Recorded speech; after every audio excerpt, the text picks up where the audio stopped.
Pues muy buenas tardes a todas y a todos. Lo primero que vamos a hacer es saludar a las y los estudiantes aquí presentes. Allá así lo hacemos en Quintana Roo, pues son la razón de ser de las universidades y por supuesto los saludamos en primer lugar. Curioso el fenómeno, siempre se sientan hasta el final del auditorio, están invitados a sentarse aquí adelante. Muy buenas tardes a todas y a todos. Me encuentro verdaderamente emocionada de estar aquí en la máxima casa de estudios del Estado, la Universidad Autónoma de Baja California. Agradezco profundamente a la doctora Diana Méndez Medina, directora del Instituto de Investigaciones Históricas, por su generosa invitación para participar en estas 20ª Jornadas Internacionales de Historia, Patrimonio y Frontera en el marco de los 50 años del Instituto. Muchísimas felicidades por ese medio siglo de impacto y trascendencia. Un saludo, por favor, doctora Méndez, con mucho aprecio al doctor Luis Palafox Maestre, rector de la universidad. Déjenme decirles que es un rector muy respetado entre el grupo de rectoras y rectoras que pertenecemos a la Asociación Nacional de Universidades e Instituciones de Educación Superior por su liderazgo y su generosidad al compartir su experiencia. Agradezco desde ya la escucha de todas y todos ustedes. He titulado la participación, hay un ligero cambio en el título, el espíritu es el mismo, Cartografías del Saber Fronterizo, análisis historiográfico de la producción hemerográfica del Instituto de Investigaciones Históricas de la UABC, 1983-2025. A lo largo de sus primeros 50 años de vida, el Instituto de Investigaciones Históricas ha sido testigo y protagonista de profundas transformaciones en el norte de México y en la región fronteriza con California. Fundado en 1975 como Centro de Investigaciones Históricas UNAM-UABC, en un contexto de colaboración interinstitucional impulsado por figuras como Miguel León Portilla y David Piñera Ramírez. El instituto surgió con la misión de documentar, preservar y analizar la historia de la península de Baja California, una región entonces escasamente estudiada por la historiografía nacional. Su consolidación como instituto autónomo en 1991 coincidió con un momento de intensificación de los flujos migratorios, la expansión de las ciudades fronterizas y la implementación del modelo neoliberal en México, acelerado por la firma del Tratado de Libre Comercio con América del Norte en 1994. Durante estas 5 décadas, la frontera Baja California-California se ha transformado en una de las zonas de mayor dinamismo económico, migratorio, ambiental y cultural de todo el continente.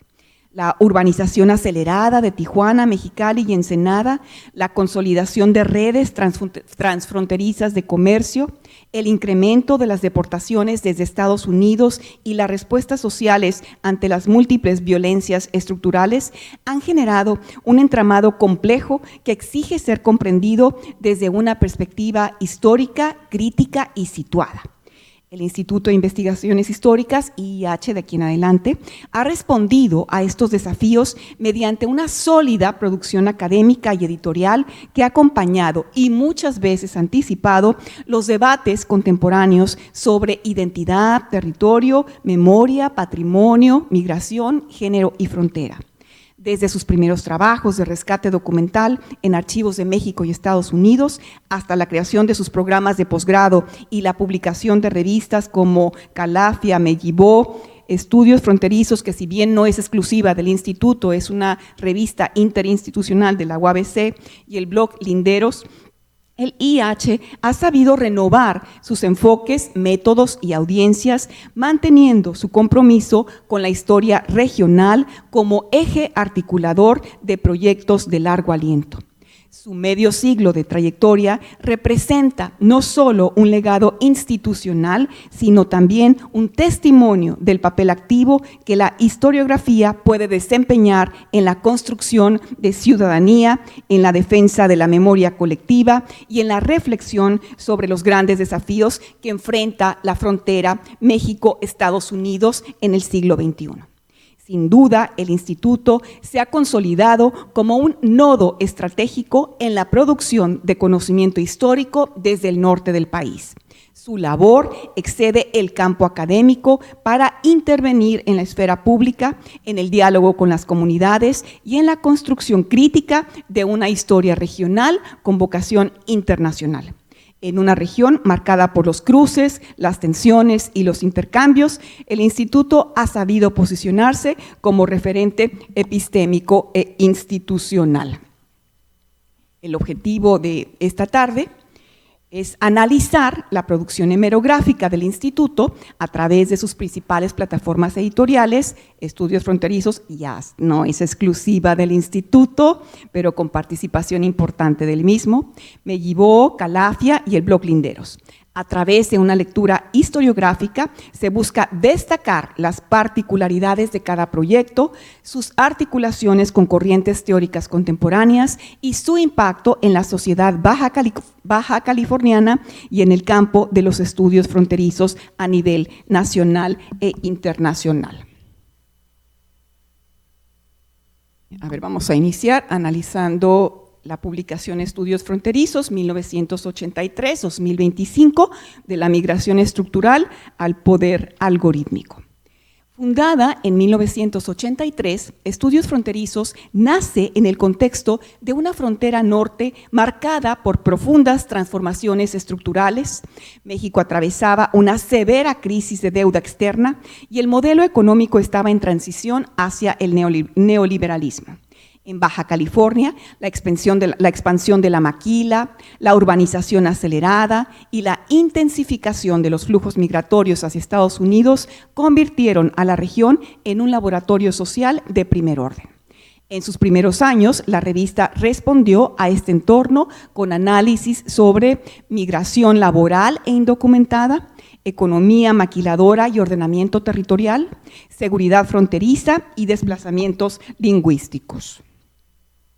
En los años 90, con la firma del Telecán en 1994, surgieron nuevos ejes temáticos: comercio transfronterizo, turismo, desarrollo regional, reorganización urbana y cooperación binacional. La frontera empezó a verse no solo como barrera, sino como una zona estratégica de articulación económica.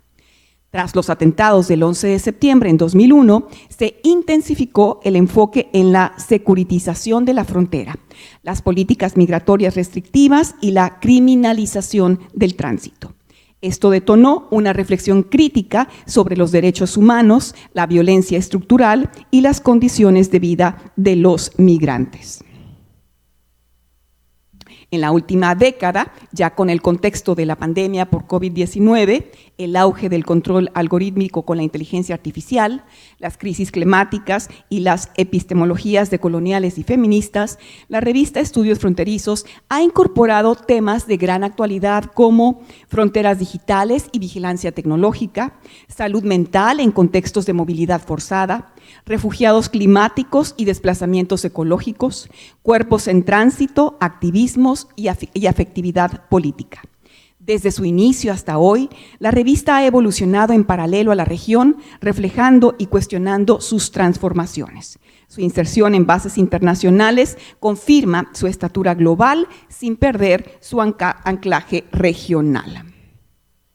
Vamos ahora con Mellibó, 2010-2024, historia, fue el último número que encontré en el portal, historia crítica comparada y situada.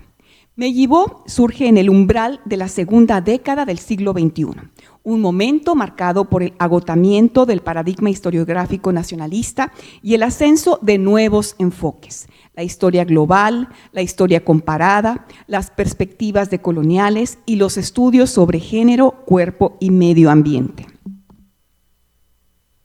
El contexto histórico que da origen a Mellibó incluye una creciente demanda de revisión crítica de la historia oficial desde las regiones, la necesidad de generar nuevas narrativas desde la frontera como espacio de intercambio, disputa y creación de sentido, la emergencia de movimientos sociales, feministas, estudiantiles, ambientales, que exigían ser parte de las historias que se cuentan. En su producción destacan estudios sobre movimientos sindicales, obreros y políticos en el noroeste, reflexiones sobre la religiosidad y las identidades comunitarias, investigaciones sobre género, sexualidad y violencias estructurales, aportes sobre historia ambiental en contextos de minería, incendios, escasez hídrica y despojo territorial, estudios sobre historia de la ciencia, medicina, educación y salud pública, claves en la región fronteriza. A partir de la crisis pandémica 2020-2022 y la creciente digitalización del trabajo académico, Mellibó ha incorporado temas como historia digital y narrativas blogueras, tecnologías de control y biofronteras, subjetividad, cuerpo y afectividad. Su apuesta es clara: generar conocimiento histórico desde el norte de México en diálogo con el mundo, pero sin reproducir modelos eurocéntricos ni centralistas. Vamos ahora con Calafia. Calafia fue un esfuerzo editorial comprendido entre 1999 y 2007, archivo de la región, puente para nuevas lecturas. La revista Calafia se desarrolla en un contexto de transición política y urbana en Baja California. El fin del siglo XX y el inicio del siglo XXI estuvieron marcados por la alternancia política nacional, con el declive del PRI y la llegada del PAN al poder, la consolidación de Tijuana, Mexicali y Ensenada como ciudades con alta densidad migratoria, industrial y cultural, el fortalecimiento del estado de Baja California como un actor relevante en el nuevo orden económico post-Telecán. Calafia responde a estas transformaciones desde un enfoque historiográfico más empírico que teórico, centrado en la recuperación de archivos locales, militares, parroquiales, institucionales, estudios sobre colonización extranjera en Baja California, como la migración rusa, japonesa o china, religiosidad popular, prácticas cívicas, educación y prensa regional. Aunque no se articula con los grandes giros historiográficos del momento, historia cultural, poscolonial, subalterno, su valor reside en la consolidación del archivo histórico regional, generando una base documental sólida para las generaciones posteriores de historiadoras e historiadores. Calafia es, pues, un puente entre lo local y lo global, entre la historia empírica con rigor documental y los futuros giros críticos. Vamos ahora con Linderos, este esfuerzo iniciado a partir de 2019, Ciencia Abierta, Divulgación y Memoria Viva. Linderos surge en el marco de una crisis múltiple: desinformación digital, crisis climática, pandemia global, desconfianza en la ciencia y colapso de modelos editoriales cerrados. Es una respuesta a un nuevo paradigma, el de la ciencia abierta, ética y situada. Su contexto de emergencia está marcado por la necesidad de traducir el conocimiento especializado a públicos más amplios con sensibilidad social, la emergencia de movimientos de memoria comunitaria, cultural, digital y justicia epistémica, entendida, de acuerdo con Miranda Fricker en 2007, se refiere a la equidad en la producción, circulación, reconocimiento y validación del conocimiento, aunado al crecimiento del acceso móvil a la información, pero también de la fragmentación informativa y los discursos de odio. Linderos responde con textos breves, reflexivos y accesibles sobre historia local, patrimonio, cultura popular y movimientos sociales. Inclusión de temas como comunidades LGBTQ+, tradiciones culinarias, archivo ecológico, religiosidad popular, mujeres en la historia, entre otros. Este blog redefine qué entendemos por divulgación. No es simplificar, sino comunicar con rigor y calidez en un estilo próximo a la persona lectora. En una época marcada por la aceleración informativa y el colapso de certezas, Linderos propone una práctica narrativa lenta, crítica y profundamente humana. Vamos ahora a una pequeña síntesis historiográfica con lo que hemos comentado. La producción editorial del Instituto de la UABC no debe entenderse como una colección de estudios sobre una región que para algunos puede considerarse como periférica respecto al centro político y académico del país, como cualquier otro territorio que no sea el centro. Más bien, representa un espacio desde donde se ejerce una postura crítica, creativa y reflexiva que cuestiona los discursos dominantes, pone en duda las verdades establecidas y propone formas distintas de comprender el pasado. Este enfoque forma parte de una corriente que critica cómo el conocimiento ha sido históricamente distribuido y jerarquizado a nivel global. Como señala Boaventura de Sousa Santos en 2009, las epistemologías del sur son saberes que surgen de experiencias de exclusión, resistencia y lucha, como las que se viven en regiones fronterizas. Desde esta perspectiva, la frontera entre México y Estados Unidos no es solo un tema de estudio, sino un lugar desde donde se genera pensamiento propio sobre temas como la migración, la violencia, la identidad y el poder. Walter Miñolo, 2007, afirma que pensar desde la frontera es adoptar una mirada distinta, desde afuera del centro dominante, que desafía las ideas universales impuestas por los centros. En este sentido, el IIH ha actuado como una institución que no imita las agendas académicas centrales, sino que construye las suyas desde su realidad territorial, social y cultural. La frontera, entonces, no es solo un límite geográfico, es también un punto de partida para nuevas formas de pensar y conocer. Esta postura crítica no implica aislamiento, al contrario, significa estar en una posición estratégica para dialogar con otros saberes, cuestionar estructuras de poder en la historiografía y abrir nuevas posibilidades de interpretación. Como sostiene María Lugones, 2010, el borde puede ser un espacio fértil para crear sentido, alianzas y conocimientos situados. En este marco, el trabajo del IIH se refleja en varias acciones clave. Descentraliza la historia nacional al visibilizar procesos y memorias del norte mexicano. Se conecta con debates globales actuales como el giro cultural, decolonial, ambiental o digital, pero desde su realidad particular. Fomenta metodologías colaborativas, comparativas e interseccionales que permiten entender la frontera como un espacio de lucha, afecto y creatividad. Promueve una producción editorial multilingüe y de acceso abierto que facilita el diálogo internacional en condiciones más equitativas. Así, el IIH, además de ser un prestigiado centro académico del norte del país, es una plataforma que genera y comparte conocimiento desde y para la frontera. Vamos a 3 fases de desarrollo hemerográfico.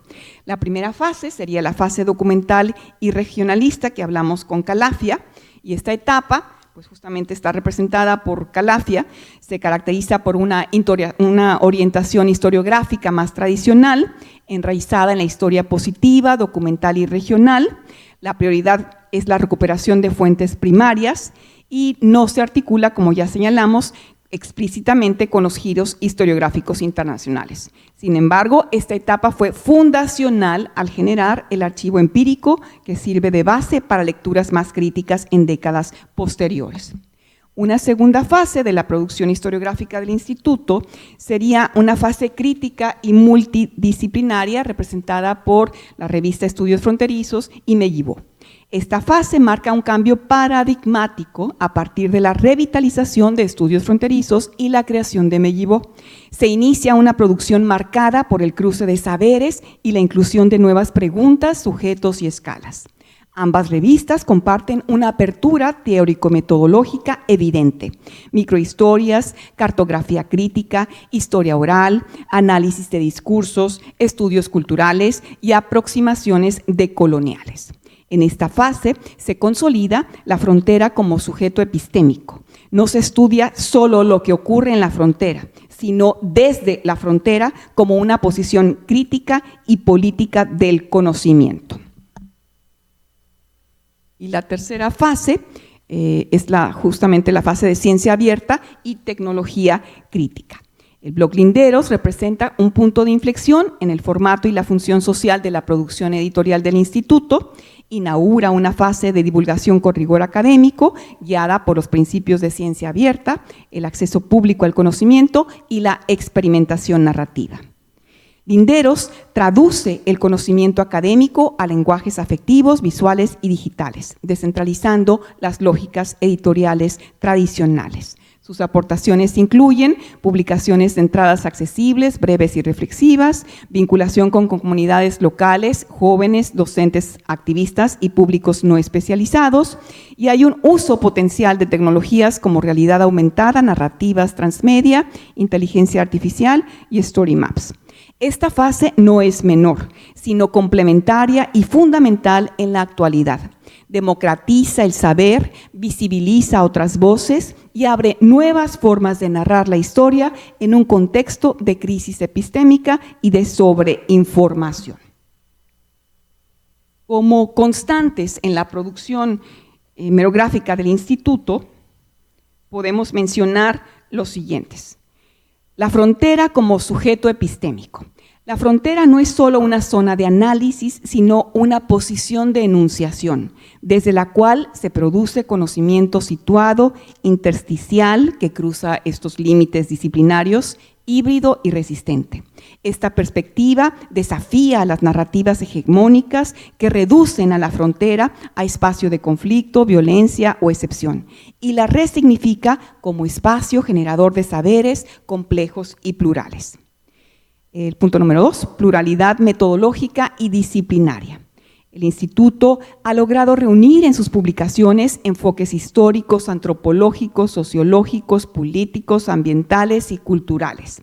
Esta pluralidad no es fragmentación, sino una forma de responder a la complejidad real de los fenómenos fronterizos. Punto número 3, articulación entre historia, archivo y sociedad. El trabajo del Instituto no se queda en el aula o en la revista académica. Hay un esfuerzo sostenido por poner el archivo al servicio de la comunidad, por recuperar memorias locales, resignificar patrimonios y generar diálogos públicos. El archivo, en este sentido, es una herramienta de ciudadanía, justicia y pertenencia. Finalmente, apuesta por una historia situada, comprometida y en transformación. El IH entiende que toda producción de conocimiento tiene un anclaje político y ético. Las publicaciones no son neutras, sino apuestas por visibilizar lo silenciado, dialogar con lo emergente y contribuir a construir futuro desde la historia. Algunas humildes recomendaciones para fortalecer el ecosistema editorial del Instituto. A partir del análisis anterior, respetuosamente se proponen las siguientes líneas de acción. Internacionalización crítica y comparativa. Promover coediciones temáticas con universidades y centros del sur global, Centroamérica, el Caribe, África, India. Impulsar la publicación de artículos en inglés, francés, portugués y lenguas originarias, con prioridad a autores de comunidades migrantes, afrodescendientes e indígenas. Transparencia, impacto y accesibilidad. Crear indicadores de impacto más allá del factor de citación, como el acceso comunitario, influencia en políticas públicas o formación docente, que como saben son los nuevos criterios promovidos por la Secretaría de Ciencias, Humanidades y ¿cuál es la última? Tecnología, o del Sistema de Evaluación y Acreditación Superior, el CEAES, ¿no? Que está buscando se cumplan con estos otros indicadores. Y la última sería traducir artículos académicos a formatos de divulgación, infografías, podcasts, microvideos, narrativa gráfica, en colaboración con Linderos. La última recomendación, bueno, hay dos más. Innovación metodológica y tecnológica. Integrar tecnologías emergentes en la práctica editorial. El uso de inteligencia artificial para traducción automática, asistentes virtuales, narrativas transmedia y story maps, con la respectiva crítica, por supuesto, y revisión puntual. Desarrollar un repositorio abierto de metodologías críticas con fichas descargables, protocolos y ejemplos de campo. La última sería interacción pedagógica y territorial, diseñar talleres y módulos escolares basados en contenidos de las revistas, generar vínculos con archivos comunitarios, escuelas públicas y colectivos de la memoria. Pasamos a un tema diferente, que es una propuesta de estrategia de divulgación científica inclusiva, historias que cruzan fronteras. Con base en el enfoque inclusivo y comunitario que caracteriza la labor del instituto, se propone una estrategia de divulgación científica inclusiva, accesible y mediada por tecnologías de inteligencia artificial dirigidas a 3 públicos clave: niñas y niños, jóvenes y personas adultas mayores. Esta estrategia busca no solo traducir el conocimiento generado en las publicaciones del instituto, sino también amplificarlo, apropiarlo y reactivarlo en contextos educativos y comunitarios de la región. Para el caso de las niñas y niños, pudieran manejarse cuentos ilustrados, podcasts dramatizados, juegos de memoria sobre historia de la frontera. Se pueden utilizar herramientas de IA para la ilustración narrativa, cuentos orales. Como ejemplo, pues ahí nada más, no sé, Doña Calafia y el archivo mágico. Una niña descubre un archivo vivo con historias del pasado, ¿no? Sí, la imaginación, pues bueno, vuela y vuela, ¿verdad? Un segundo esfuerzo de divulgación inclusiva sería uno dirigido para jóvenes entre 13 y 25 años, por ejemplo, historias desde el borde, ¿no?, con posibles contenidos en podcast, cápsulas de TikTok, cómics digitales, mini documentales. A través del uso de herramientas de IA, pues se pueden editar videos, guiones, narración, ejemplos de ¿sabías qué?, a manera de cápsulas informativas en redes sobre historias invisibilizadas de la región. Y para el tercer público, personas adultas mayores, archivo vivo. Como contenidos pudiéramos tener talleres de memoria, de nuevo podcasts comunitarios, dramatizaciones radiofónicas, utilizando herramientas de IA para transcripción de relatos, dramatización, edición, ejemplo, Mi historia en la frontera, relatos de vida preservados en formato digital. Cada estrategia está orientada a facilitar el acceso, la participación activa y la apropiación crítica del conocimiento histórico, integrando tecnologías accesibles, lenguajes afectivos y formatos multimediales. Esta labor puede ser articulada con el blog Linderos, programas de educación continua y alianzas con archivos comunitarios. Acá vamos a para reflexionar algunas ideas. La primera, el instituto como arquitecto de la memoria fronteriza.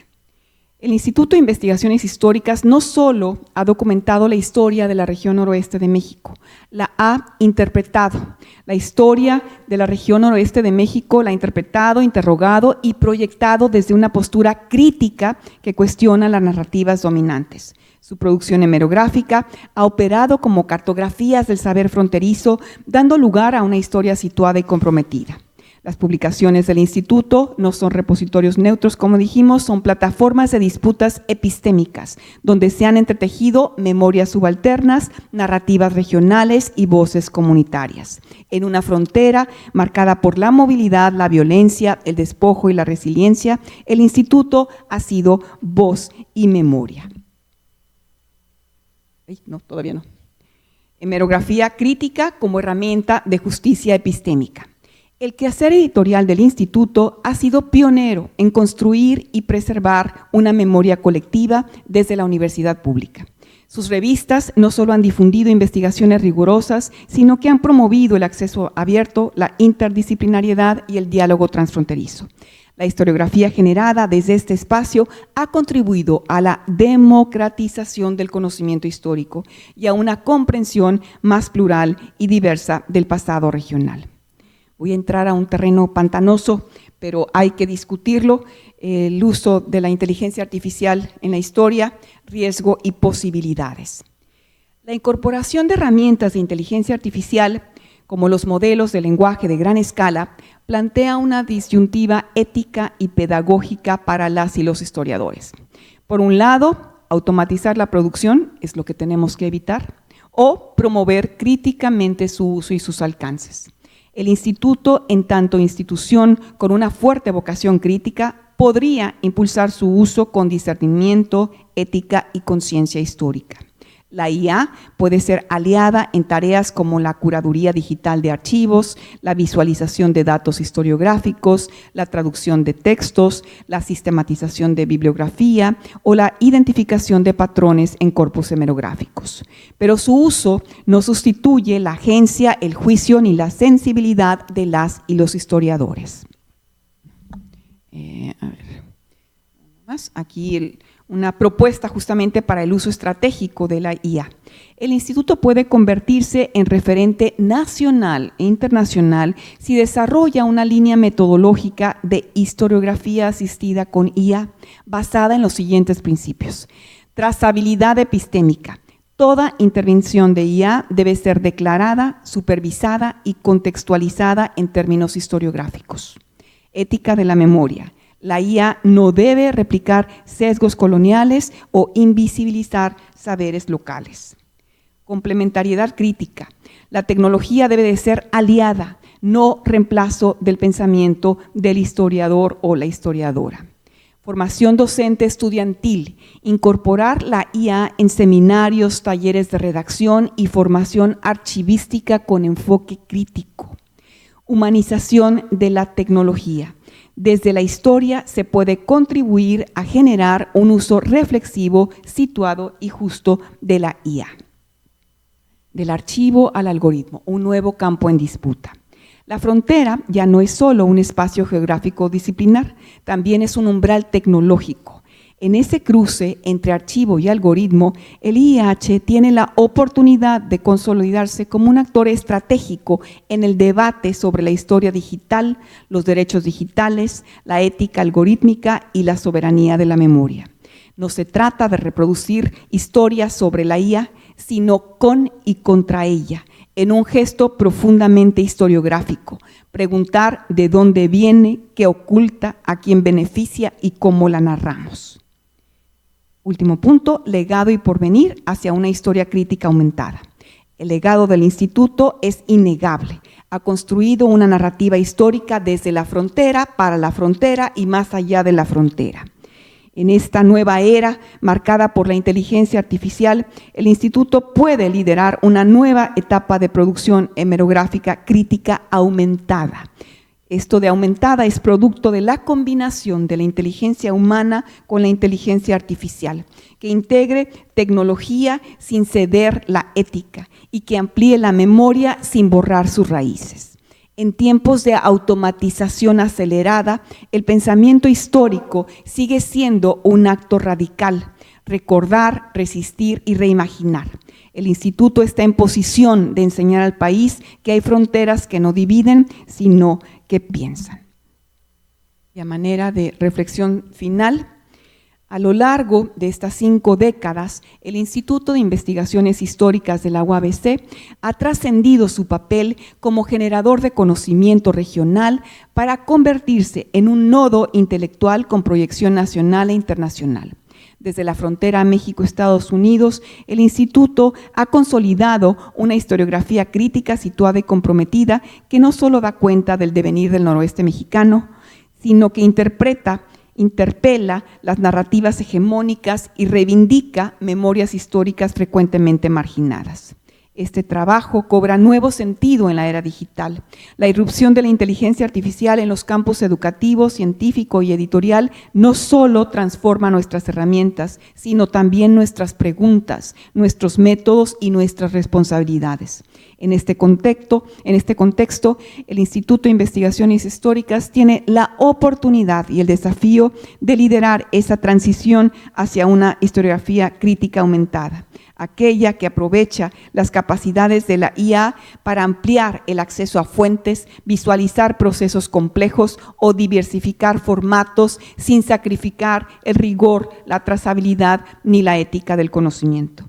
Este horizonte de innovación se enmarca en el campo de las humanidades digitales, entendido como un espacio interdisciplinario que explora críticamente cómo las tecnologías digitales reconfiguran la producción, preservación y circulación del saber humanístico. Drucker 2013, Berry 2012. No se trata solo de aplicar herramientas técnicas, sino de cuestionar las infraestructuras algorítmicas que las sostienen y los sesgos que pueden reproducir si no son mediados por criterios humanos. Fortalecer la articulación entre historia, inteligencia artificial y humanidades digitales requiere promover proyectos que integren historia oral, archivos comunitarios y tecnologías accesibles. Utilizar IA de forma ética con transparencia y reconocimiento de autoría colectiva.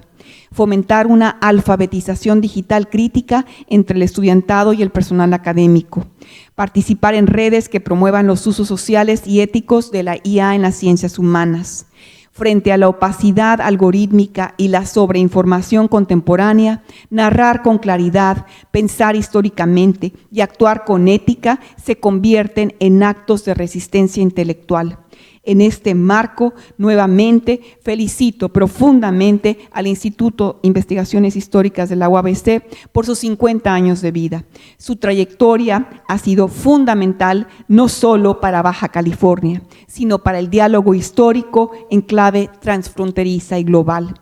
El IIH es faro y frontera, ilumina lo que el centro ignora, conecta memorias dispares y abre caminos para imaginar futuros más justos. Muchas gracias, espero no haberles aburrido mucho.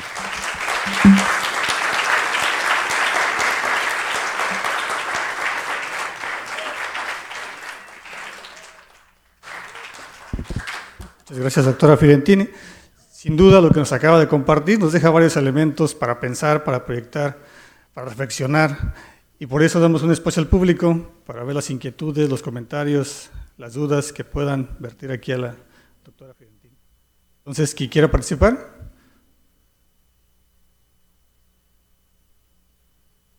Me interesa un montón escuchar a las y los jóvenes, sobre todo para este tema de IA, pero aquí había una pregunta. Bueno, muchas gracias por su conferencia, y bueno, como encargado del instituto, del acervo del Instituto de Investigaciones Históricas, y con las sugerencias sobre el uso de la inteligencia artificial, pues ya lo estamos implementando en ciertas ocasiones, o en ciertos proyectos específicos, sobre todo porque somos un personal pues reducido y las tareas nos trascienden. Entonces la cuestión del archivo, por ejemplo, el uso de la inteligencia artificial en el archivo lo utilizamos con el archivo de la palabra. Tenemos, bueno, no sé cuántas, eran como 1600 cassettes, los convertimos a MP3 a través de un software, bueno, de una página que se llama Pinpoint. Subimos el archivo, MP3, lo transcribes, lo revisamos, después de eso lo pasamos a la inteligencia artificial para que haga un resumen temático, y después de eso ya nos ha permitido ir afinando el catálogo final, ¿no?, para que la gente pueda acceder a ese tipo de información, y pues con eso tardamos aproximadamente 2 años y medio. Entonces son procesos muy lentos. Y bueno, la inteligencia artificial pues nos ayuda en algo, pero siempre hay que, como dice usted, ¿no?, supervisarla, porque también en ocasiones pues no es tan inteligente realmente. No lo es. Y empieza a describir cosas que no tienen sentido, ¿no? Entonces, pero sí, es una herramienta que siempre hay que estar supervisando, y pues lo estamos implementando a poco, ¿no?, en el instituto. Maravilla, qué maravilla, muchas felicidades.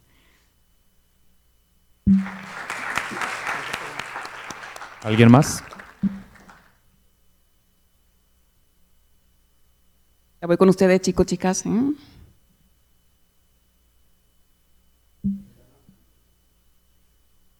Acá no llega, ya he pedido el micrófono. ¿Ana? Ok, gracias. Es muy cierto eso de que la inteligencia artificial como ChatGPT hay que estarlo supervisando cuando se usa, porque no siempre te arroja la información de manera correcta o tiende a generalizar demasiado, como me lo había dicho una profesora, que no llegas a entender bien cuál es el punto.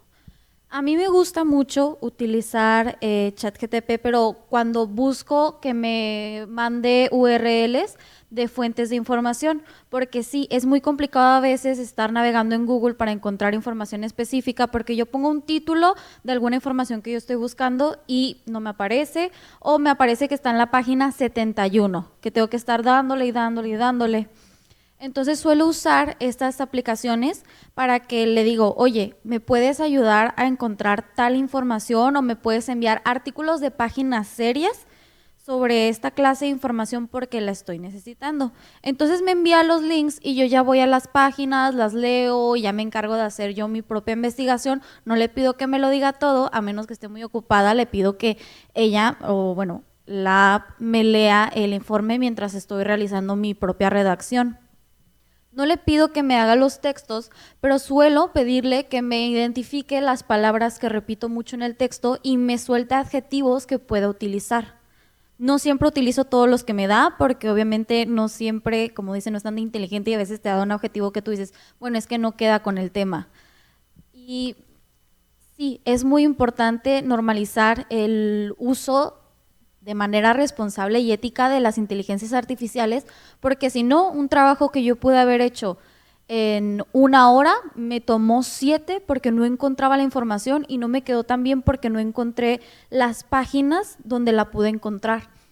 Y es muy difícil luego cuando te dicen, cita tus fuentes de información. Pues yo sí cito pues de las que yo saqué información, pero me gustaría poder darle ese crédito a ciertas aplicaciones de inteligencia artificial que me facilitaron el poder hallar información, porque siento que también se merecen cierto crédito en su uso. Y si se logra visibilizar el uso adecuado de estas aplicaciones, no entiendo por qué las satanizamos tanto. Más que negarnos a usarlas, deberíamos de utilizarlas o enseñarnos a utilizarlas de formas éticas. Gran comentario, ¿no? Es justamente lo que hay que hacer, lo que está señalando. Y si hay manera de citar, ¿no? Las recomendaciones o el nivel de uso con las herramientas de IA, ¿no? Existen claramente así como incluso en APA 7 tienes manera de encontrar cómo citar herramientas de ChatGPT, ¿no?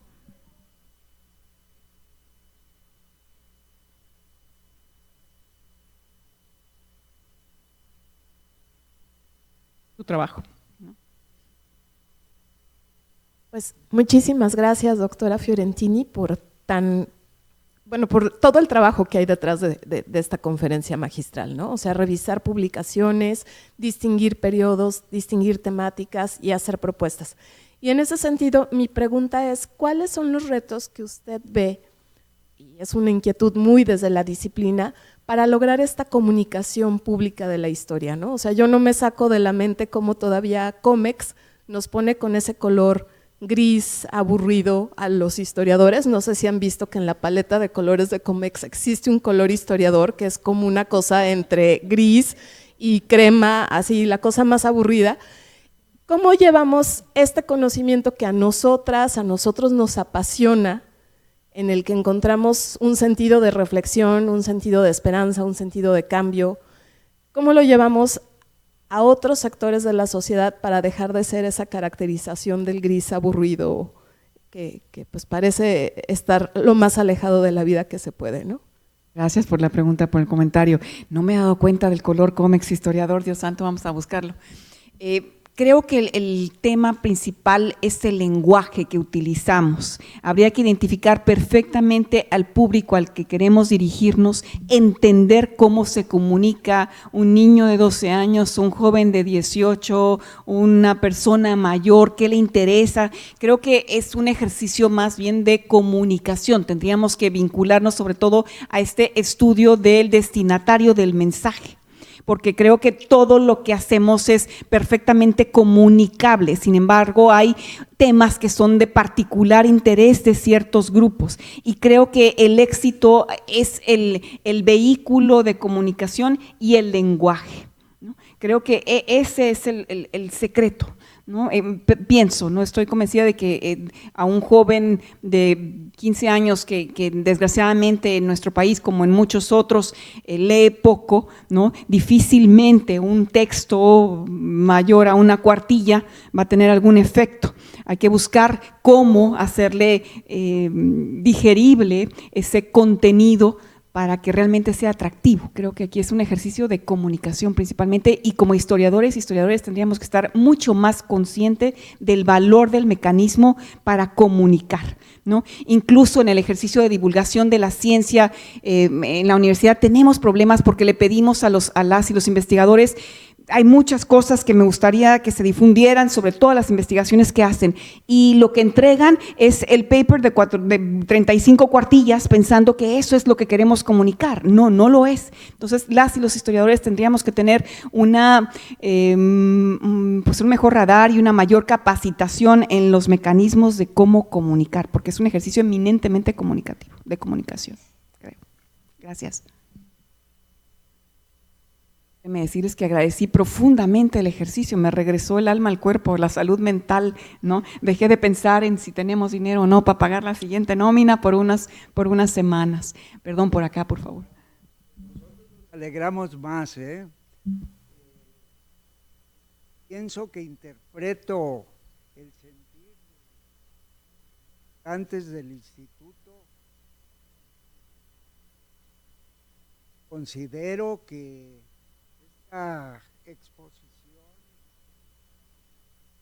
ha permitido vernos como instituto con una mirada que nunca habíamos,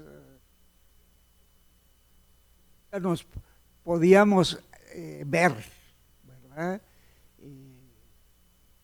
Está por venir de otro ámbito, pero yo creo que ha sido un planteamiento muy rico del que se pueden múltiples comentarios.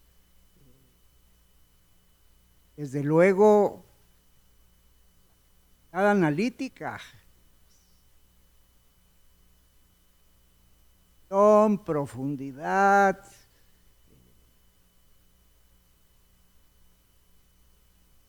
clara de los conceptos, pertinencia, que no se ve muy frecuentemente. Estamos derrapando por aquí y por allá.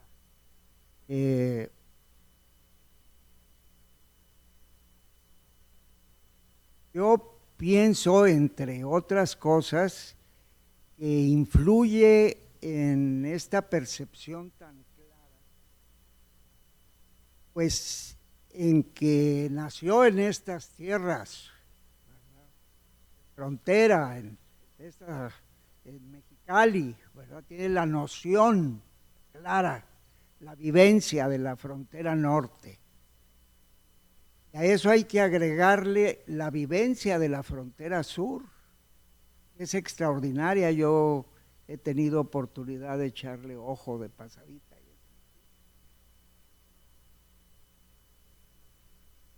Entonces, yo creo que eso permite esta visión tan clara, tan puntual, ¿verdad? Y también pienso que aquí concurren dos, llamémosle, circunstancias. La visión de una historiadora bien formada, a la que hay que agregar la visión de una funcionaria universitaria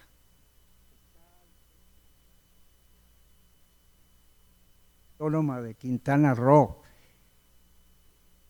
Yo creo que eso le da otro plano, es decir, como que se sale del ámbito de la disciplina y se llega por institucional, que adquiere una visión más clara del papel que le corresponde a la historia dentro de la estructura institucional. papel que deben desempeñar las instituciones de educación superior en el campo de la historia.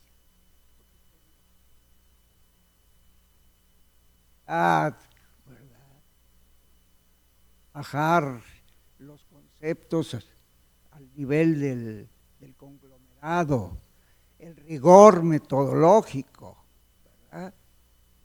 Eso, pues solo en esa plataforma, que de momento le roba muchas horas a lo que usted quisiera dedicarle a la investigación, pero alguien debe desempeñar esas altas funciones. Así es de que hay que seguirle dando allí. Y finalmente yo pienso, aquí mi estimada directora, los compañeros, aquí nos dieron unas pautas para el futuro desarrollo del instituto en 50, 100 años, ¿no? Sí. Yo confieso que ya pensaba jubilarme, pero pues con esas pautas a lo mejor no. Muchísimas gracias y muchas felicitaciones. Muy generoso por sus palabras, muchas gracias.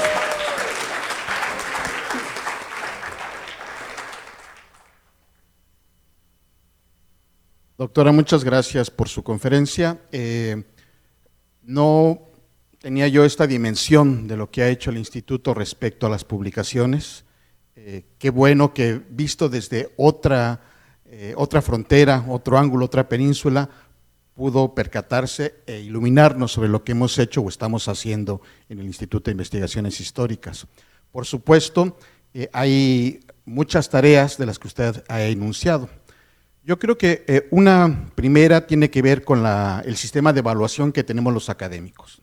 Si yo pudiera hacer historietas de doña Calafia y don Mellibó, ¿sí?, con todos estos planteamientos que usted nos presenta para públicos infantiles, juveniles y de la tercera edad, y CONACYT o CECITI lo evaluara de manera positiva, sería genial. No tendría ya que… Ya lo está pidiendo. Apenas, apenas, ¿no? Entonces, tal vez es tarea para los siguientes 50 años, ¿no?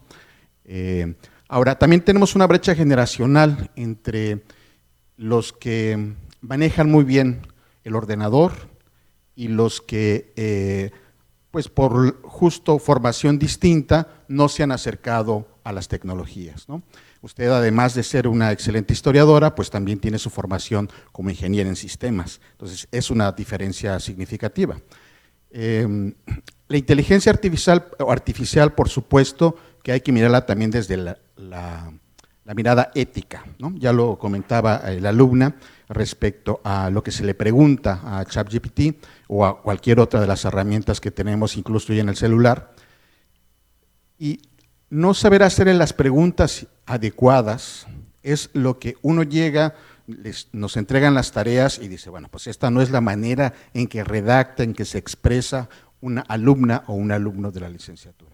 Entonces pasa también por ese filtro que debemos tener los historiadores, los académicos, para poder convivir con las nuevas tecnologías, ¿no? Pero claro, bueno, ya los jóvenes que se están incorporando al instituto seguramente lo van a hacer. Muchas gracias. Gracias. Gracias. Comentó algo bien importante, lo fundamental que es saber hacer la pregunta, ¿no? Creo que estamos ahora… y eso es algo que se había dejado en la mayoría de las disciplinas, ¿no? El tomar el espacio para reflexión y qué voy a preguntar, cómo voy a preguntar, lo dejamos de hacer y ahora esta herramienta nos obliga a hacerlo muchísimo mejor al plantear la pregunta, ¿no?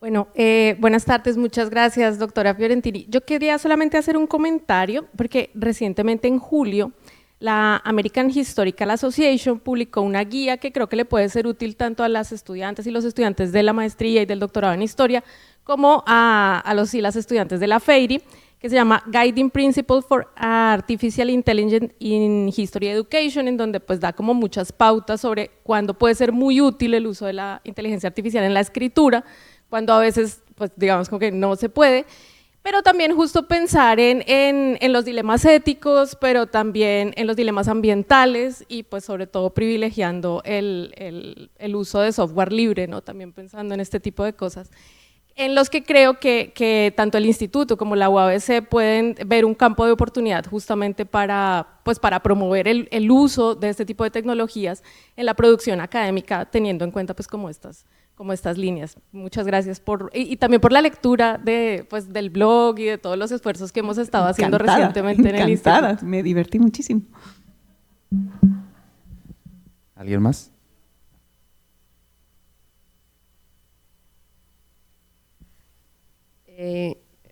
Bueno, doctora Natalia, nuevamente me sumo a lo que mis compañeras y compañeros han dicho. Muchísimas gracias. Sí, es revelador la lectura que se hace desde fuera, ¿no? Nosotros y nosotras, aunque no se crea, somos muy críticos de nuestro trabajo, entonces particularmente, más allá de mi cargo en este momento como directora, me quedo con esas reflexiones, con esas tareas que ahí me sentí un poco agobiada. Ya solamente me queda 1 año y medio de directora, entonces a quien le corresponda seguir con esa tarea, pues ya tiene ahí un buen mapeo y una lista importante cuando se quieran inspirar para hacer sus propuestas para ser director o directora ahí. Pueden volver. Pero muchísimas gracias por esta mirada desde fuera. Sí hay un reto y un diálogo, y esto que se comentaba sobre la divulgación, ¿no? Que sí coincido en que es un esfuerzo de comunicación, pero que implica un reto de comunicar con claridad y de reflejar también todo el proceso investigativo que trae, ¿no? Sin caer en la simplificación excesiva, pero tampoco en abandonar esto que hay, esa investigación que parecería que alguien que lee 3 notas y puede hacer un entrado, si hay un trabajo de investigación profundo, y que tenemos, y usted lo acaba de mencionar, el gran reto de capacitarnos, ¿no? Y a veces también alguien mencionaba en uno de estos días de desaprender ciertas cosas. Entonces, nuevamente me sumo a lo que han dicho mis compañeras y compañeras. Agradezco esta lectura desde fuera, desde luego la conferencia de esta tarde y su presencia en las jornadas. Muchas gracias. Gracias, doctora, gracias.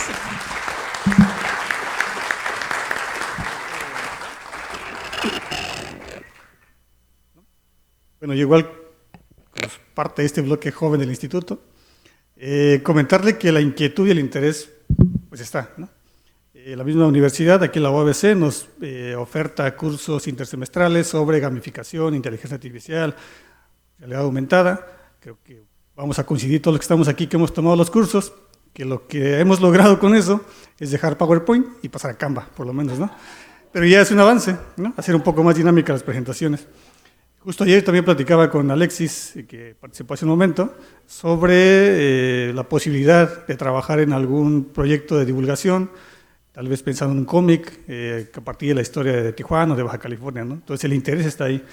Lo que a mí me gustaría que nos compartiera es algún proyecto, alguna experiencia que esté puesta en práctica allá en la Universidad de Quintana Roo y que sea exitoso y que nos dé orientación sobre los recursos y las habilidades tecnológicas y la cuestión del recurso humano, porque muchas veces está el interés, pero lo que nos falta es tiempo.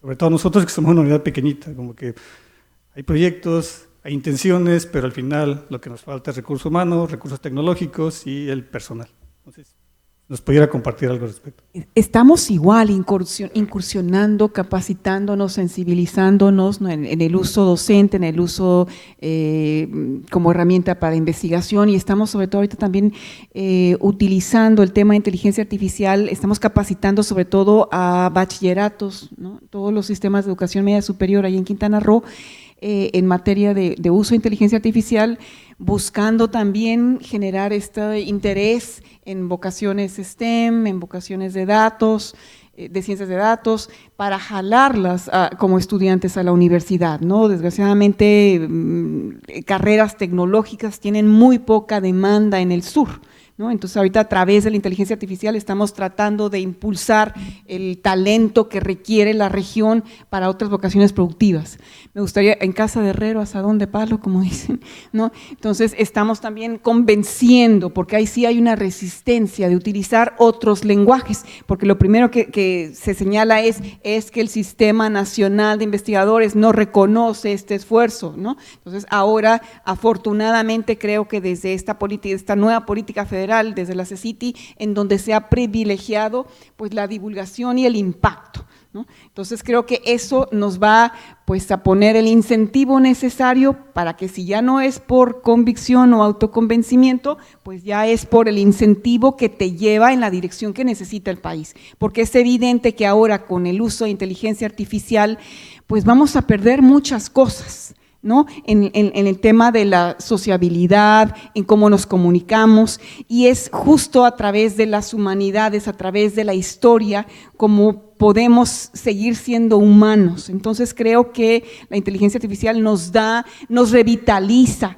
a los estudios humanísticos, a la historia, como esa gran conciencia que en este cambio de era planetario. Lo que estamos viviendo es una transformación tremenda, no solo en el mundo laboral, sino en las relaciones sociales. Entonces, creo que a través de la inteligencia artificial tenemos la posibilidad de hacer valer todavía con mucho mayor claridad la función de las ciencias sociales entre públicos amplios. Y que es otra cosa más que mantenernos como humanos, ¿no? Porque pues ya cada vez más con esta revolución biotecnológica y los chips y las cuestiones, ¿no? Pues podemos perder mucho de lo que somos, y creo que las humanidades pues nos van a ayudar a permanecer siendo seres humanos éticos y responsables. Entonces, una experiencia concreta, esperando presumirla pronto, vamos a seguir trabajando en ella. En eso estamos. Si no hay más preguntas y comentarios, cerramos con la entrega de la constancia, que a la letra dice: la Universidad Autónoma de Baja California, el Instituto de Investigaciones Históricas y los cuerpos académicos de Historia y Sociedad e Historia y Desarrollo Regional otorgan la presente constancia a Consuelo Natalia Fiorentini Cañedo por presentar la conferencia magistral Historia, Patrimonio y Frontera, un acercamiento a la producción hemerográfica del Instituto de Investigaciones Históricas de la UABC, en las 20ª Jornadas Internacionales Historia, Patrimonio y Frontera, que se llevaron a cabo del 27 al 29 de agosto de 2025 en la ciudad de Tijuana, Baja California. Firman la doctora Diana Lisbeth Méndez Medina, directora del IIH, el doctor Ramiro Gémez Martínez, líder del Cuerpo Académico Historia y Sociedad, y el doctor Víctor Manuel Gruel Sández, líder del Cuerpo Académico Historia y Desarrollo Regional.